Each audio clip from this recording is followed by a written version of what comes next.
کەسوکار و قوربانیانی ڕووداوەکانی هاتوچۆ لەگەڵ چالاکوانی مەدەنی لە شاری دەربەنیخان کۆبوونەتەوە نمایشی وێنەی قوربانیەکانیان دەکەن.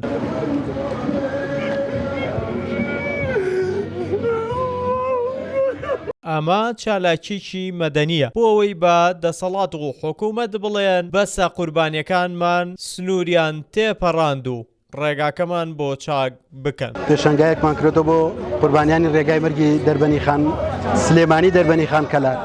ئەمان جێمە لەم خۆپیشاندانەوە دەنگێکی ناڕەزایی هۆشیاری بدەینە دەسەڵات بەس ئەمانەی دەربەنیخانن گەنجی تایە پیری تایە بەتەمەنی تایە یانی ئەمانەوێم ئازارە دووبارە نەبێتەوە لە دەربەنیخانە.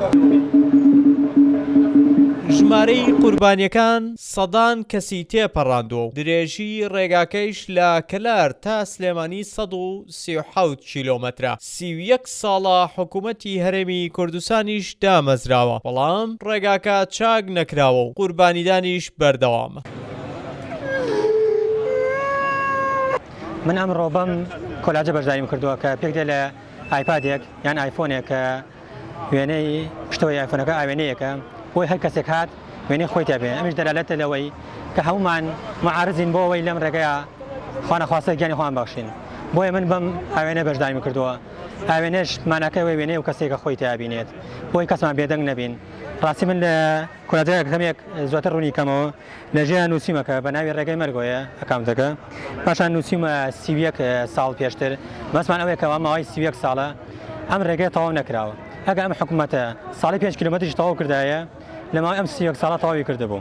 ئەی ڕاستی بەداخەوە پاشان دووسیمانە قوربانیەکی ڕێگای مەرگ ئەوەی کە ئەو کەسەی خۆی تێبینێ لە خواریشەوە ئاماژەمان بە 137 کەی کردووە مەسمان لەو 137 کیلۆمەترەی بینی کەلار سلێمانیە کە تا ئێستا تەواو نەبووە.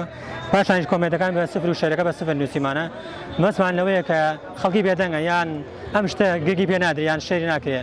وێنەی کۆتا قوربانی ڕێگاکە لە پێشەنگاکە هەڵواسراوە و هەمووان ئاواتەخوازن ئەمە دوایین قوربانی بێ بۆیە داوا لە حکوومەتی هەرێمی کوردستانەکەن ئاواتەکانیان بۆ بەدیبێنێ تاوەکو ڕووباری خوێن بە تیرۆری سپی بگیرێتەوە. ڕێبین محەممەد شارپرس دەربەنیخان.